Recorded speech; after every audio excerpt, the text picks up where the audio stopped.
నందు ప్రేమైన సహోదరి సహోదరులకు యేసుక్రీస్తు నామములో శుభములు. దేవుని యొక్క నూతనమైన కృప మీకు కలుగునుగాక. ఈరోజు దేవుడు మనకిచ్చిన మాట కొరింథీయులకు రాసిన 2వ పత్రిక 7వ అధ్యాయము 4వ వచనము. మీ ఎడల నేను బహుధైర్యంగా మాట్లాడుచున్నాను, మిమ్మల్ని గూర్చి నాకు చాలా అతిశయం కలదు, ఆదరణతో నిండుకొని ఉన్నాను, మా శ్రమ అంతటికీ మించిన అత్యధికమైన ఆనందంతో ఉప్పొంగుచున్నాను. ఈ మాటలు పౌలు గారు కొరింథీ సంఘానికి రాస్తున్న 2వ పత్రికలో మనము చూస్తున్నామంట. ఈడ అంటున్నారు కదా, మీ ఎడల నేను బహుధైర్యంగా మాట్లాడుచున్నాను. కొరింథీ సంఘానికి పౌలు గారు అంటారు కదా, అనేక మంది తండ్రులు మీకు ఉన్నారేమో కానీ ఆత్మీయంగా నేనే మీకు తండ్రిని అని పౌలు గారు చెప్పుకుంటారన్నమాట.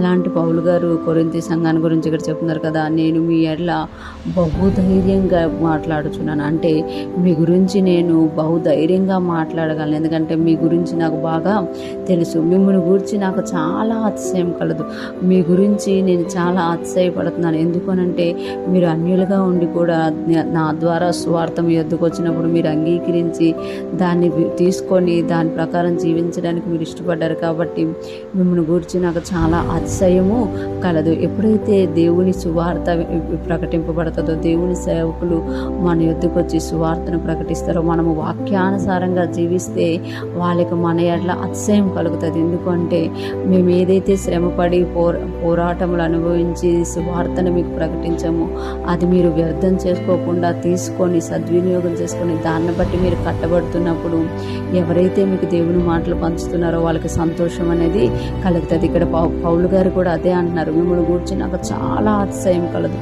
ఇంకేమంటున్నారు అంటే ఆదరణతో నిండుకొని ఉన్నాను.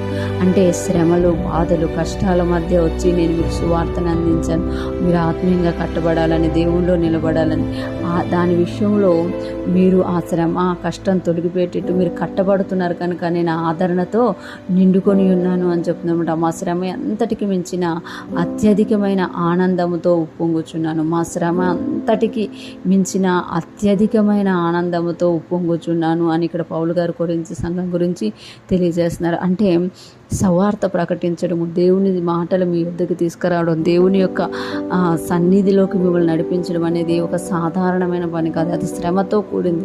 శ్రమతో కూడినా కూడా మేము మీ వద్దకు వచ్చి మీకు సువార్త ప్రకటించినప్పుడు మీరు ఈ దినమున కట్టబడుతున్నారా, అయితే నేను అత్యధికమైన ఆనందంతో ఉప్పొంగుచున్నాను అని ఇక్కడ పౌలు గారు తెలియజేస్తున్నమాట. నిజానికి కూడా సేవ చేసే సువార్థకులకు కానీ దైవజనులకు కానీ ఎప్పుడైతే వాళ్ళ సంఘం కట్టబడుతుంటుందో వాళ్ళ కింద ఉన్న వాళ్ళు దేవుని వాక్యానుసారంగా నిలబడుతూ ఎంత పోరాటం వచ్చినా కూడా నిలబడి దాన్ని ఎదిరించి జయించి దేవునికి భయంకరంగా జీవిస్తారో, ఎంత శ్రమతో సువార్త ప్రకటించారో అదంతా మర్చిపోయి ఆదరింపబడతారు, అత్యానందంతో పొంగిపోతూ ఉంటారన్నమాట. ఈరోజు ఫ్రెష్ మనం ఉంటున్న ప్రతి ఒక్కరూ జ్ఞాపకం చేసుకోవాలి, మనకి ఎవరు సువార్త అందించారు, మనల్ని ఎవరు దేవుళ్ళలో కడుతున్నారో వాళ్ళని మనము జ్ఞాపకం చేసుకోవాలి. వాళ్ళకి విరోధంగా మాట్లాడేవాడు కాక వాళ్ళు మనల్ని చూసినప్పుడు దేవుని స్తుతించేటట్టుగా ఆనందించేటట్టుగా మనం ఎప్పుడైతే జీవిస్తామో దేవునికి మహిమ కలుగుతుంది. అలాగే మన కొరకు ఎవరైతే సువార్త తీసుకురావడంలో, దేవుని మాట మీ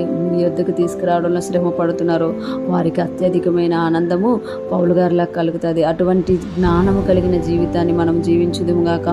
వాక్యానుసారంగా జీవిస్తూ దేవునికి మహిమకరంగాను మన దగ్గరికి దేవుని మాటలు తీసుకొస్తున్న వారికి ఆనందమును కలుగజేసే వారిగా మనం ఉంటూ ముందుకు సాగిపోదుముగాక.